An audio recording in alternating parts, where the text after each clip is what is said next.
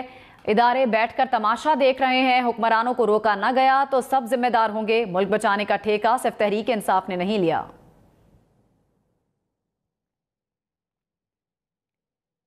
عمران خان نے حکومت کو مذاکرات کی پیشکش کر دی، بولے اولین مطالبہ الیکشن کی تاریخ ہے، صاف اور شفاف الیکشن کے لیے بات چیت پر تیار ہیں۔ عمران خان نے کہا کہ افسوس ہے شریف خاندان ہمیشہ سزا سے بچ جاتا ہے۔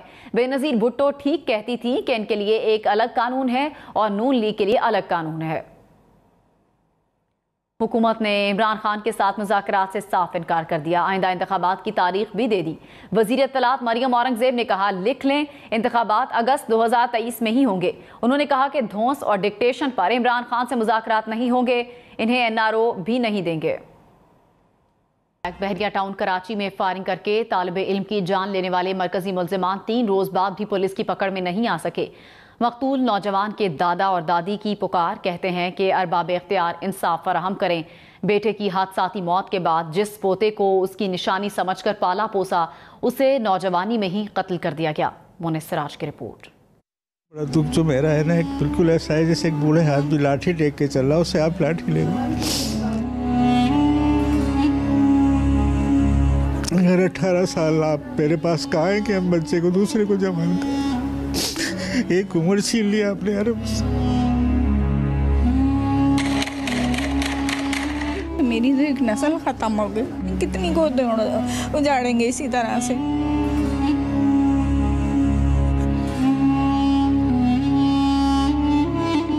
بیٹے کی حادثاتی موت کے بعد جس پوتے کو اس کی نشانی سمجھ کر پالا پوسا اور جوان کیا، وہ بھی نوجوانی میں ہی داغ مفارقت دے گیا۔ بحریہ ٹاؤن میں 25 مئی کو بگڑے نوجوانوں کی فائرنگ سے جاں بحق ہونے والے جزلان کے دادا دادی کو ایک پل قرار نہیں۔ نرم دل اور سادہ طبیعت کا مالک 18 سالہ جزلان بوڑھے دادا دادی کا سہارا ہی نہیں، ان کی امیدوں کا مرکز بھی تھا۔ حلقے احباب میں وہ مقبول تھا، محبت کرنے والا تھا کہ اس کے بغیر کوئی محفل ہی نہیں ہوتی۔ ایسا لگتا ہے کہ ہم شاید اس ملک کی چہرے ہی نہیں ہیں۔ بالکل جنگل کا قانون ہے، جس طریقے سے مار کے آپ ایک ایسی جگہ پہ، ایسی سوسائٹی، اس جگہ تو تصور بھی نہیں ہونا چاہیے۔ اتنی دیر تک جھگڑا ہوتا رہا، اتنی دیر تک گولیاں چلتی رہی، جنگل ہی کا قانون ہوا اور اس کے بعد آسانی سے فرار ہو گئے سب۔ امیر باپ کی بگڑی ہوئی اولاد۔ پوتے کی تعلیمی اسناد اور تصاویر کو دیکھ کر آنسو بہاتی دادی کا کہنا ہے کہ وہم و گمان میں بھی نہ تھا کہ جزلان ہمیشہ کے لیے یوں چھوڑ جائے گا۔ کھلے عام اسلحہ استعمال کرنے اور ماؤں کی گودیں اجاڑنے والوں کے خلاف سخت ایکشن لیا جائے۔ سوچ نہیں سکتے تھے، ایک دن سوچئے کہ یہ سارا دن یوں چل رہا اور شام میں زندگی ایسے پلٹ گئی۔ ایسا کیسے ہو گیا، کس طرح سے ہو گیا؟ ایسے ظالم لوگ، جو نسل ختم ہو گئی۔ اور اس طرح سے اگر ان کی اسی طرح سے ہمت افزائی ہوئی کہ وہ آئیں گے اور پھر کچھ آگے دے کے اور آگے چلے جائیں گے، تو پتہ نہیں کتنی گودیں اجاڑیں گے اسی طرح سے۔ سو موٹو ایکشن لیں اس کے اوپر کہ یہ کیا ہوا ہے۔ پولیس کا کہنا ہے کہ نوجوان جزلان اور دوست پڑھائی کی غرض سے بحریہ ٹاؤن آئے تھے، جہاں موٹر سائیکل پر کرتب کرنے سے روکنے پر نوجوان حسنین سے ان کی تلخ کلامی ہو گئی تھی۔ اس دوران ملزم حسنین کے بھائی عرفان، احسان اور دوست انشال نے گاڑی پر فائرنگ کر دی تھی، جس سے جزلان کی جان گئی، جبکہ دوست شہامیر زخمی ہو گیا تھا۔ جاں بحق ہونے والا جزلان 3 بہن بھائیوں میں دوسرے نمبر پر تھا، جس کے والد بینائی چلے جانے کے باعث 10 برس قبل لفٹ حادثے میں چل بسے تھے۔ جزلان کے ساتھ گزرا وقت چھوٹا بھائی بھلائے نہیں بھول پا رہا۔ بہت اچھی بات دوستی تھی،